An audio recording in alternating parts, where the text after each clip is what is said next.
Hello guys, welcome to account commentary. நம்ம வீடியோவில் வந்து பேட்மேன் அர்காம் சிட்டின்றது தான் பார்க்க போகிறோம். ஒன் ஆஃப் த பெஸ்ட் கேம்னு சொல்லுவேன். இதுக்கு முன்னாடியே நம்ம Batman Arkam origins, Batman Arkam asylum அப்படின்ற 2 பாட்டுமே நான் போட்டிருக்கேன். அதையும் நீங்கள் போய் செக் பண்ணி பாருங்கள். டைம் இருந்தால் ஃப்ரீ இருந்தால் செக் பண்ணி பாருங்கள்.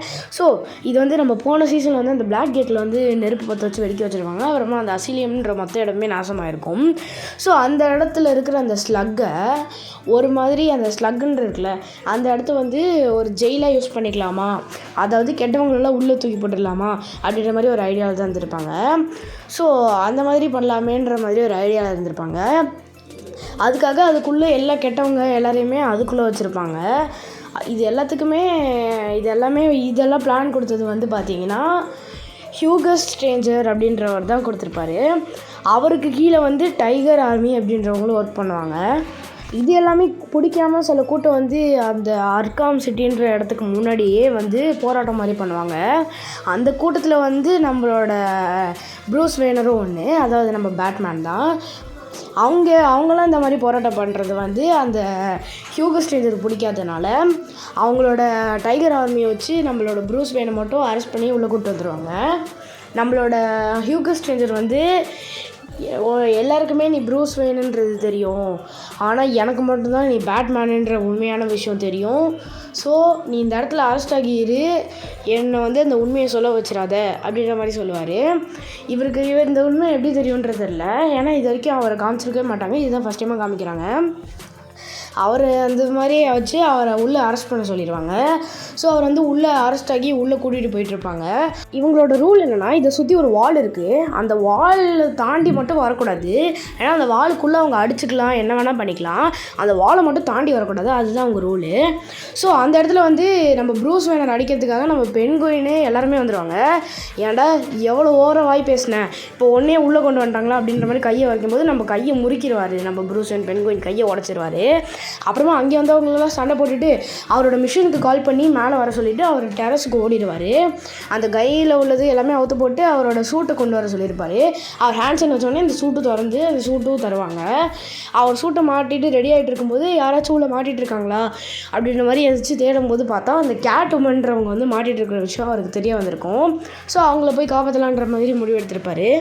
ஸோ அவர் அந்த இடத்துக்கு போய் பார்க்கும்போது ஒருத்தன் பாதியில் ஆசிட் விழுந்தவன் நம்மளோட பிளாக் கேட்டை வந்து ஒரு உண்மையை கேட்டு நம்மளோட பிளாக் கேட்டை அந்த ஆசிட் ட்ரெயின் வந்து கீழே இருக்கும், அதில் தள்ளி விடலான்னு பார்க்கும்போது கரெக்டாக அந்த நேரத்தில் நம்ம பேட்மேன் வந்து அப்படியே ஸ்வாப் பண்ண மாதிரி பண்ணிடுவார். அந்த இவனை வந்து அதில் கட்டிட்டு நம்ம பிளாக் உமனை காப்பாற்ற விட்டுட்டு வேறு யாராச்சும் இந்த மாதிரி மாட்டிருக்காங்களா அப்படின்னு கேட்கும்போது எனக்கு தெரியல அப்படின்ற மாதிரி பேசிகிட்டு இருப்பாங்க. என்னை காப்பாற்றினது தேங்க்ஸ் அப்படின்னு சொல்லிட்டு இருக்கும்போதே பார்த்தா அங்கே வேறு ஜன்னல்லேருந்து அவங்களோட கழுத்தில் ஏம் பண்ணுற மாதிரி அந்த ஸ்னைப்பர் இருக்கும். அதை பார்த்து நம்மளோட பேட்மேன் வந்து ஒரு இன்டெலிஜென்ட் இல்லையா, அதனால் அவர் அதை சென்ஸ் பண்ணி அவர் காப்பாற்றிடுவார். ஸோ இதெல்லாம் யார் பண்ணிகிட்ருக்கா, யார் இந்த மாதிரி ஸ்னைப்பர்லாம் பண்ணுறா அப்படின்ற மாதிரி அதை செக் பண்ணுறதுக்காக நம்மளோட ப்ரூஸ் வேன், அதாவது நம்ம பேட்மேன் வந்து போய் செக் பண்ணுறதுக்கு போவார்.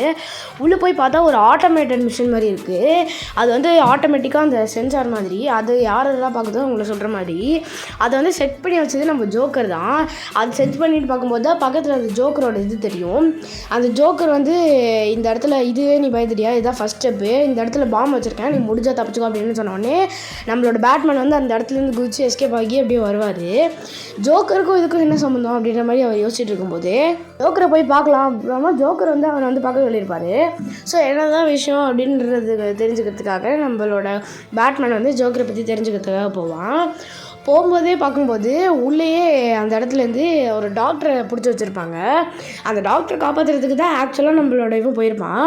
உள்ளே போனோடனே அந்த டாக்டரை பார்த்து ஏன் அவங்களுக்கு இப்படி அரெஸ்ட் பண்ணாங்கன்னு கேட்கும்போது ஜோக்கர் வந்து அந்த போன பாட்டில் வந்து அந்த இதை யூஸ் பண்ணி பல்காக இருப்பான்ல நம்ம பேன் மாதிரி, அதே அதனால அது சரி பண்ணுறதுக்காக அவன் கொஞ்சம் கொஞ்சமாக செத்துட்ருக்கான். ஸோ சரி பண்ணுறதுக்காக தான் என்னை கூப்பிட்ருக்காங்க அப்படின்ற மாதிரி சொல்லுவான். அவனும் அதை பார்த்து பயங்கர ஷாக் ஆயிடுவான் நம்மளோட பேட்மேன். எனது ஜோக்கர் கொஞ்சம் கொஞ்சமாக செத்துட்ருக்கானா அப்படின்றது கேட்டு நம்ம உடனே போய் ஜோக்கரை பார்க்கணும் அப்படின்றது மாதிரி முடிவெடுத்து போய் ஜோக்கரை பார்க்கறதுக்காக போவார். அங்கே போய் பார்த்தா இவன் வந்து கீழே படுத்துட்டு இருப்பா, நம்ம ஜோக்கர் மடியில் அழுதுகிட்டு. அவளை தூக்கி வீசிட்டு நம்ம ஜோக்கருக்கு என்னாச்சுன்னு போய் பார்க்கும்போது அவன் செத்துட்ட மாதிரி இருக்கும். நம்ம ஜோக்கர் அந்த இடத்துல இறந்துருப்பான். ஆக்சுவலாக அவன் முழுசாக செத்துருக்க மாட்டான். அவனுக்கு பின்னாடி தான் நம்ம உண்மையான ஜோக்கர் வந்திருப்பான். அது வந்து அவனை மாதிரி உள்ள ரெப்ளிகா. நம்ம ஜோக்கர் வந்து அந்த மயக்க மருந்து மாதிரி ஒன்று கொடுத்துருப்பாரு. ஸோ நம்ம பேட்மேனே மயங்கி விழுந்திருப்பாரு. இது எல்லாமே ஒரு ஆக்டிங். பிடிச்சி வச்சோடனே என் உடம்புல செலுத்தின அந்த மருந்து வந்து என்னை கொஞ்சம் கொஞ்சமாக கொண்டுட்டுருக்கு. ஸோ நீ தான் எனக்காக ஒரு க்யூரை கண்டுபிடிக்கணும்னு சொல்லும்போது, நான் எதுக்கு உனக்காக கண்டுபிடிக்கணும் அப்படின்னு கேட்கும்போது, நீ எனக்காக கண்டுபிடிக்க வேணாம், ஏன்னா என் உடம்புல இருக்கிற ரத்தம் உனக்குள்ளேயே கொஞ்சம் ஓடுது அப்படின்னு சொன்ன உடனே, அதாவது இவருக்குள்ளே இருக்கிற பாய்சன் வந்து இவருக்குள்ளேயே ஓடுது. அதுக்கப்புறமா பரவாயில்ல, நான் செத்துட்டு போகிறேன் அப்படின்ற மாதிரி சொல்லும்போது, நீ இப்படியெல்லாம் சொல்லுவேன்னு எனக்கு தெரியும் அப்படின்னு சொல்லி, அதுக்காக தான் என்னோடய மொத்த பிளட்டையும் பக்கத்தில் இருக்கிற ஹாஸ்பிட்டல், காத்தம் சிட்டியோட ஹாஸ்பிட்டல் அமைச்சிருக்கேன். அங்கே வந்து மோஸ்ட்டாக எல்லாருமே அஃபெக்ட் ஆகிட்டாங்க அப்படின்ற மாதிரி சொல்லுவார். கேட்டு நம்மளோட பேட்மேன் வந்து எப்படியாச்சும் நம்ம கண்டுபிடிக்கணும் அப்படின்ற மாதிரி ஒரு இது யோசிப்பார். ஏன்னா எனக்கு எதுவுமே தெரியாது, எனக்கு எங்கே போய் தேடணும் எதுவுமே தெரியாது அப்படின்னு சொன்னோடனே நம்ம ஜோக்கர் வந்து இந்த ஃப்ரீஸ்டன்னு ஒன்று இருக்கார், ஃப்ரீஸ்டன்னு அவர்கிட்ட இருக்கும். அப்புறமா அவர் எங்கே இருக்கான்றது இப்போ வரைக்கும் யாருக்குமே தெரியாது, நீ போய் கண்டுபிடிச்சிட்டு வா அப்படின்ற மாதிரி சொல்லி அனுப்பிச்சி விடுவார். அப்புறமா நம்ம பேட்மேனுக்கு தெரிஞ்ச விஷயம் என்னென்னா, அந்த ஃப்ரீஸ்டன்றவரை வந்து நம்ம பென்குயின் கடத்தி வச்சுருக்கான். ஸோ அதை தேடுறதுக்காக நம்ம பென்குயின் இருக்கிற இடத்துக்கே ஸ்ட்ரெயிட்டாக போவார். போய் நம்ம பென்குயின் தான் ஓவராக பேசினாலும் நம்ம பென்குயின் ஆளுங்கள்லாம் அனுப்பிச்சு வைப்பார். அப்புறமா இவர் யாருன்னு பார்த்தா உங்களுக்கே தெரியுதா, நம்ம டிசி ஹல்க் மாதிரி. இவரை மோஸ்ட்டாக அவங்க எல்லாருக்கும் தெரிஞ்சிருக்கும். தெரிஞ்சிருந்தால் கமெண்ட் பண்ணிட்டு போயிருங்க. அப்படியே அவரையும் நம்ம பேட்மேன் ஈஸியாக அசால்ட்டாக சண்டை போட்டு நம்ம பென்குயினை பிடிச்சி இந்த மாதிரி அவன் ஃப்ரீஸ்ட்டை விட்டுருன்னு சொல்கிற உடனே அவனும் அவன் இருக்கிற இடத்துக்கு எப்படியோ கூப்பிட்டு போயிடுவான். அந்த இடத்துல நம்ம ஃப்ரீஸ்ட்டை காப்பாற்றி இது எப்படி அதோட க்யூரை கண்டுபிடிக்கிறது அப்படின்னு கேட்கும்போது, நான் அந்த க்யூர் செய்கிறதுல ஒர்க் பண்ணதான், ஏன்னா இதில் ஒரு பார்ட் மிஸ் ஆகுது, நீ அந்த பார்ட் வந்து தேடி கண்டுபிடிச்சிட்டு வா, அது ஒருத்தரோட பிளட்டில் தான் இருக்குது அப்படின்ற மாதிரி சொல்லி அதை எப்படி கண்டுபிடிக்கிறதுன்றது சொல்லிடுவார். நம்ம பேட்மேன் தேடி போகும்போது பார்த்தா அவரோட பவரை வந்து கொஞ்சம் கொஞ்சமாக இழக்க ஆரம்பிப்பார். ஏன்னா அந்த பாய்சன் அவருக்குள்ளே இருக்குல்ல. அப்போ போகும்போது அது யாரோட பிளட்டுன்றது கண்டுபிடிச்சிருவார். போகும்போது இந்த அசாசின்ஸில் ஒரு சில பேர் ஒர்க் பண்ணாங்க, அவர்கிட்ட இருக்கிற மாஸ்டரோட தான். அவங்களையெல்லாம் அடித்து போட்டுட்டு அங்கே போகும்போது, நீ கிட்டே வராத, வந்தீங்கன்னா நான் என்னோட சொந்த பொண்ணையே கொண்டுறேன் அப்படின்ற மாதிரி சொல்லுவார். இல்லை என்னடா லாஜிக் இருக்குது அப்படின்ற மாதிரி யோசிப்பார். ஏன்னா நம்ம பேட்மேன் வந்து யாரையும் சாக விட மாட்டார்ல, அதனால் அப்படி யோசிக்கிறான்னு நினைக்கிறேன். ஐ திங்க் இவரை அடித்து அப்புறமா ஈஸியாக அவரோட பூமரங்கை வச்சு அடித்து தூக்கி போட்டு அவரோட பிளட் சாம்பிள்ஸ்லாம் கொஞ்சம் எடுத்துகிட்டு போயிடுவார். இதை கொண்டு போய் நம்மளோட ஃபீல்கிட்ட கொடுக்கும்போது அவன் வந்து எல்லாமே செஞ்சுருவான். செஞ்சு முடிச்சதுக்கப்புறம், ஏன்டா நீ எல்லாமே, அவன் சண்டை போட ஆரம்பிச்சிருவான். நீ சொன்ன எல்லாமே செய்கிறதுக்கு நான் என்ன உன்னோட பப்பட்டா இல்லை உன் பொம்மையா அப்படின்னு சொல்லி அந்த இதை உடச்சிட்டு நம்மளோட பேட்மேன்கிட்டே சண்டைக்கு போவான். வேறு வழி இல்லாமல் அவனையும் அடித்து போட்டுட்டு அந்த இருக்கிற ஒரே ஒரு சாம்பிள் மட்டும் தான் இருக்கும், அதையாச்சும் எடுக்கலாமேன்னு போய் பார்த்தா அந்த இடத்துல நம்ம ஜோக்கர் வந்து எடுத்துகிட்டு போயிருப்பான். அவனோட கார்டும் இதுவும் தான் ஐடென்டிட்டி மாதிரி இருக்கும் இப்போதைக்கு. ஸோ வேறு வழி இல்லாமல் இப்போ அந்த ஒரு சாம்பிள் தான் இருந்துச்சு. நம்ம ஜோக்கர் க்யூராக இருப்பான், நம்ம மட்டும் வந்து சாக போகிறோம்னு நினச்சி நம்ம ஜோக்கர்கிட்ட போனால் நம்ம ஜோக்கர் கம்ப்ளீட்டாக க்யூராக இருப்பார். க்யூர் ஆகி வந்து நம்மளோட பேட்மேன் கூட முடிஞ்ச சண்டைக்கறியா, நீ என்னோடய க்யூரை கண்டுபிடிக்க சொன்னால் நீ இன்னும் க்யூரை கண்டுபிடிக்காமல் இருக்க அப்படின்ற மாதிரி சொல்லுவார். க்யூர் இன்னும் எதுக்குடா இவனுக்கு தேவை அப்படின்ற மாதிரி நம்மளோட பேட்மேன் யோசிச்சிருப்பார். இருந்தாலுமே அவர் அந்த க்யூரை வந்து நம்ம பேட்மேனுக்கும் தர மாட்டார், இவங்க சுற்றி உள்ள மக்களையும் நான் கொல்ல போகிறேன் அப்படின்ற மாதிரி சொல்லும்போது நம்ம பேட்மேன் கடுப்பாக்கி அவங்க கூட ஒரு சண்டை உருவாகும். ஸோ நான் வந்து உனக்கு இந்த மக்களை அழிக்க போகிறேன் அப்படின்ற மாதிரி, இதை சுற்றி நான் பாம்பு வச்சுருக்கேன், நான் நிறைய வெடிக்க வைக்க போகிறேன் அப்படின்ற மாதிரி ஒரு பெரிய பிளான் வச்சுருப்பேன்றாரு. நம்ம பேட்மேன் வந்து எல்லாம் வேண்டாம்னு சொல்லுவார், ஆனால் தெரிஞ்ச மாதிரி இல்லை ஜோக்கரு. அப்புறமா அந்த மேலே உள்ள இது வெடிக்க வச்சு நம்மளோட பேட்மேனை வந்து அந்த பாறைக்கு நடுவில் நசுக்க வச்சுருவார். அந்த நேரத்தில் நம்ம பேட்மேனை கொல்றதுக்காக கத்தியெல்லாம் எடுத்துடுவார். கொல்ல போகிற நேரத்தில் ஒருத்தி வருவா, டானான்னு. அந்த டானான்றவ வந்து உன்னை வந்து இம்மோட்டல் ஆக்குறதுக்கு என்கிட்ட ஒரு மருந்து இருக்குது, நீ வந்து ஏன்னா நான் தரேன் அப்படின்ற மாதிரி சொல்லுவான். அவனை விட்டு என்ன தரேன்ற மாதிரி சொல்லும்போது, இது நல்லா இருக்கே அப்படின்ற மாதிரி, உன்னை நான் இங்கே விடுறேன், அவனை நான் கடத்திட்டு போய் அந்த இம்மோட்டல் பவரை எடுக்கிறேன் அப்படின்ற மாதிரி சொல்லும்போது அவர் கடத்திட்டு போயிடுவான். அப்போ நம்மளோட பிளாக் உமன், நம்ம கேட் உமன் வந்து காப்பாற்றிடுவான். காப்பாற்றினோடனே நான் உடனே டானாவை கண்டுபிடிக்கணும் அப்படின்ற மாதிரி சொல்லும்போது, நீ டானாவை கண்டுபிடி, ஏன்னா அதுக்கு முன்னாடி நம்ம காத்தம் சிட்டியில் வந்து இவனோட பிரச்சனை அதிகமாகிடுச்சு, நம்மளோட ஹியூகோ ஸ்ட்ரேஞ்சர் இருக்கார்ல, அவனோட பிரச்சனை அதிகமாகிடுச்சு, நீ அவனை முடிச்சுட்டு போன்னு சொல்லும்போது நம்ம பேட்மேனே இறங்கி நம்ம ஹியூகோ ஸ்ட்ரேஞ்சர் போட்டு அடின்னு அடிச்சிருவார். அப்புறமா நீ இந்த மாதிரி ஒரு ஐடியாவை எவனுக்கும் தரக்கூடாது அப்படின்னு சொல்லிட்டு கொன்ன உடனே போகலான்னு அப்போது கரெக்டாக அந்த நேரத்தில் தான் அந்த அசாசின் ஸ்குவாடோட கிங்கானவர், அதாவது அந்த கேப்டன் ஆனவர் வந்து நம்மளோட ஹியூகோ ஸ்ட்ரேஞ்சரோட வயிற்றுலேயே குத்திட்டு வருவார். அப்புறமா நம்ம பேட்மேனை கொள்றதுக்காக தான் இந்த இடத்துல வந்துருப்பார். ஸோ அவன் கீழே விட நம்ம பேட்மேன் அவனை காப்பாற்றலான்னு சொல்லி போவார். ஸோ அவர் வயிற்றுலேயே குத்திக்கிட்டு நம்ம பேட்மேனே சேர்த்து கொள்ளலாம் அப்படின்ற மாதிரி கொத்துவார். ஏன்னா பாவம் நம்ம பேட்மேன் ஒரு இன்டெலிஜென்ட் அப்படின்றது அவருக்கு தெரியல. அதனால் அவரே சூசைட் பண்ணி சேர்த்த மாதிரி நீ மட்டும் சாக அப்படின்ற மாதிரி தள்ளி விட்டு போயிடுவார்.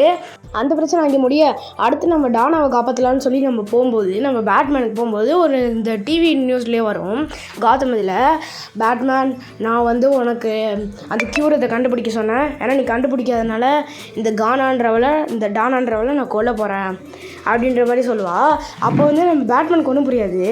ஏன்னா இவனுக்கு தான் நம்ம க்யூர் ஆல்ரெடி கண்டுபிடிச்சாச்சு, அவன் குணமாக தானே இருக்கான், அப்புறம் எதுக்கு இவனுக்கு க்யூர் கேட்குது அப்படின்ற மாதிரி சொல்லி நம்ம பேட்மேன் நேருக்கு நேராக போயிடுவார். அப்போ நம்ம டானாவும் அந்த அசாசின் ஸ்குவாடில் ஒருத்தி இல்லை, அதனால் டக்குன்னு திரும்பி போட்டு நம்மளோட இவனையே குத்தி கொன்னுடுவா. நம்ம ஜோக்கரே கீழே விழுந்துருவார். அதுக்கப்புறம் தான் அவன் உண்மையெல்லாம் புட்டு வைப்பா. அது என்னென்னா, இப்போ இருக்கிறது வந்து நம்மளோட ஜோக்கரோட ரெப்ளிகாவான ஒரு க்ளோன் மாதிரி இன்னொருத்தனை ஹையர் பண்ணியிருக்கான். இப்போ உண்மையான ஜோக்கர் வந்து இன்னும் சரியாக இருக்க மாட்டான், அவன் இன்னும் உயிரோடு இருந்திருக்க மாட்டான். ஸோ அவனை மாதிரி ஒரு ஃபேக்கான ஒருத்தனை தான் ஹையர் பண்ணியிருப்பான். அப்புறமா அந்த க்யூரை வந்து இவன் வந்து திருடிட்டு போயிருப்பான்.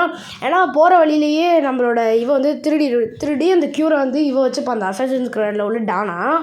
அப்புறமா அந்த க்யூரை வந்து இவன்கிட்ட நம்ம பேட்மேன்கிட்ட கொடுத்துருப்பா, ஏன்னா அப்போ தான் சேஃபாக இருக்குன்றது.